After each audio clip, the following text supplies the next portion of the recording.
Assalamualaikum warahmatullahi wabarakatuh. Jumpa lagi dengan saya masih di seputaran anxiety disorder, psikosomatis dan distrofia. Di video kali ini saya ingin membahas spesial tentang kelingan. Kenapa kelingan? Karena kelingan adalah sensasi yang terlama dan kelingan adalah sensasi yang paling menakutkan. Kenapa? Karena ketika kita kelingan, kita merasa ada sesuatu yang salah di tubuh kita dan kita takut pingsan, takut jatuh, takut ya dan lain-lain lah. Ya terutama takut mati lah otomatis itu. Ketika kita kelingan, kita takut kehilangan kesadaran dan lain-lain lah. Apakah ini gejala akan mati, meninggal ya seperti itu. Apakah saya mengalami?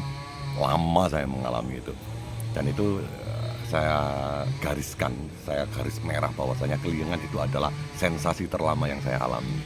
Gitu dulu saya, sampai saya buatkan video khusus tentang kelingan. Meskipun di dalamnya itu tidak begitu tahu. Tapi kali ini saya sudah tahu betul. Saya sudah tahu betul kelingan itu penyebabnya dari apa. Sebenarnya kelingan itu macam-macam ya. Kelingan itu ada satu dari kaget. Ketika orang kondisi kaget, langsung pucat, langsung kelingan karena darahnya itu ngedrop. Itu bisa terjadi. Tapi itu termasuk kelingan yang normal. Kelingan kedua yang normal adalah ketika kita dulu sering jongkok atau tidur atau rebahan atau duduk yang rendah, darah itu terkumpul santai di bawah, tiba-tiba kita terburu-buru untuk berdiri dengan cepat. Nah itu bisa menyebabkan kelingan, langsung ngeblank, mata buram, langsung kadang-kadang agak hitam, terus langsung pegangan. Itu bisa terjadi. Itu termasuk kelingan yang wajar, itu bukan penyakit. Ada lagi kelingan adalah jet lag. Ketika kita habis naik pesawat, terus kita turun dan goncangan pesawat itu ketika ada turbulensi atau apapun di dalamnya, atau naik mobil atau naik apa, kendaraan umum, ketika supirnya kenceng banget dan menyebabkan goyang semua isi perut, akhirnya tubuh, mata, dan otak tidak sinkron, itu menyebabkan kelingan, jet lag tersebut.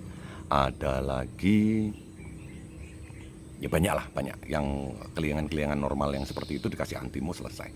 Tapi ada kelingan yang istimewa, kelingannya orang kena anxiety disorder, psikosomatis dan distrofia. Penyebabnya kenapa? Penyebabnya adalah kita kekurangan gula darah kita lagi rendah. Perlu diketahui teman-teman ya, gula darah kita rendah itu dikarenakan oleh habisnya nutrisi atau kurangnya nutrisi yang kita konsumsi di dalam tubuh, akhirnya menjadikan nutrisi tersebut terpecah, lebih banyak dipakai oleh otak daripada di tubuh. Akhirnya ketika sudah kepakai otak, nutrisinya sudah habis, kita di perut, usus tidak memproduksi nutrisi tersebut, tidak mencerna makanan, terus dipakai oleh otak. Dan sama otak itu dia pakai pelan-pelan, sedikit-sedikit. Ketika asupan di otak itu sedikit-sedikit, hanya sedikit saja, akhirnya tubuh kekurangan nutrisi, otomatis ya kita jadi kelingan. Itu permasalahannya. Kenapa kok gula darah kita bisa rendah? Gula darah kita rendah karena kita stres, karena kita trauma, karena kita cemas berlebih, karena kita takut, karena hidup kita horor terus. Semuanya dibikin sumpek, dibikin ruwet, dibikin runyam, dibikin menakutkan, dibikin otak itu bekerja keras, sangat bekerja keras untuk memakai nutrisi tersebut, dipakai untuk memberikan nutrisi kepada otak agar bisa berpikir dan bisa memerintah tubuh. Nah, ketika nutrisi itu habis, kita jadi kelingan akhirnya. Ini seperti lingkaran setan ya. Jadi ketika sampean semakin cemas, kadar gula darah sampean semakin rendah. Ketika gula darah sampean rendah, otak sampean tidak bisa mendapatkan nutrisi yang cukup. Ketika tidak ada nutrisi yang cukup di otak, otomatis nutrisi yang dibagi ke tubuh ini tidak tercukupi. Akhirnya sampean jadi kelingan, tidak sinkron antara otak dengan tubuh. Akhirnya jadi kelingan. Dan itu muter terus. Sampean kelingan, kadar gula darah jadi rendah. Sampean ketika sampean kurang asupan gizi, kadar gula darah rendah, sampean jadi kelingan. Nah ini muter terus. Makanya mentor-mentor itu mengajari kita untuk makan sedikitnya per 3 jam sekali. atau yang lebih ekstrim disuruh minum air gula, atau makan sehari sampai 7 kali ya. Itu pernah saya lakukan semuanya, itu pernah saya lakukan sampai saya tahu betul bahwasanya keliangan ini hanya penyeimbangan kadar gula darah. Jadi saya pakainya ini metode tidak harus makan banyak, tidak harus makan sering, tapi saya makan ketika saya butuh energi.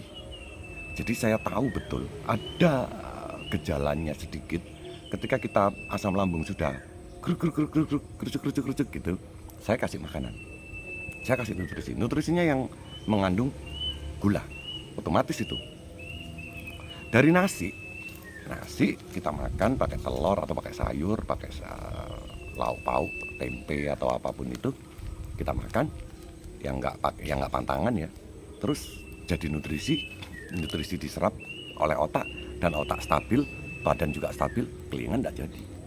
Hanya begitu saya dulu menanganinya, karena saya tahu betul keliangan itu adalah hal yang paling menakutkan di diri saya karena terlalu lama saya keliangan. Jadi saya pelajarinya itu ekstra mempeng saya itu mempelajari tentang keliangan sampai nyampe di vertigo dan lain-lain, itu saya pelajari semuanya tentang itu. Dan ternyata rumusnya hanya di situ saja, kadar gula kita rendah gitu saja. Ketika kadar gula kita rendah, kita keliangan. Ketika kita keliangan nanti kekurangan makanan, nanti kita jadi keliangan lagi, muter terus. Seperti halnya lambung dengan otak, ini ada saraf yang menghubungkan. Ketika otaknya stres, lambungnya jadi nyemprot asam lambung, tapi ketika kita makannya nggak tertib, asam lambungnya lagi tinggi, itu bisa menyebabkan stres. Sama halnya seperti itu. Jadi keliangan itu intinya juga sama dengan lambung.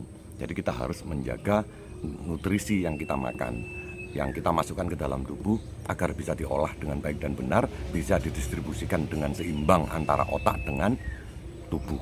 Itu yang bisa membuat keliangan itu hilang. Saya hilang keliangan baru saya bisa beraktivitas normal.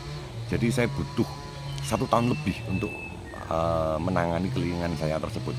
Tapi ketika keliangan sudah hilang dan ketika sudah normal, otak ini juga akan baik-baik saja. Dan ada satu lagi, kita harus tetap bisa memanajemen otak agar tidak terjadi kecemasan yang berlebih. Jika terjadi kecemasan yang berlebih, kita bisa akan mundur lagi, kita jadi cemas lagi.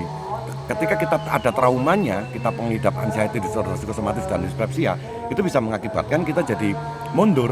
Ketika kita mundur ya kita jadi balik lagi ke fase sebelumnya. Saya pernah mengalami hal tersebut, dan alhamdulillah ketika saya sudah menjaga pola makan, pola pikir, dan pola hidup, olahraga yang baik dan benar, dengan minum air putih yang cukup, tidurnya juga cukup, akhirnya ya begini nih, akhirnya bisa baik-baik saja. Dan alhamdulillah saya sangat menyukuri kehidupan saya semakin membaik. Terima kasih sudah melihat saya. Semoga teman-teman semua bisa segera diangkat penyakitnya dan bisa beraktivitas dengan normal. Wassalamualaikum warahmatullahi wabarakatuh.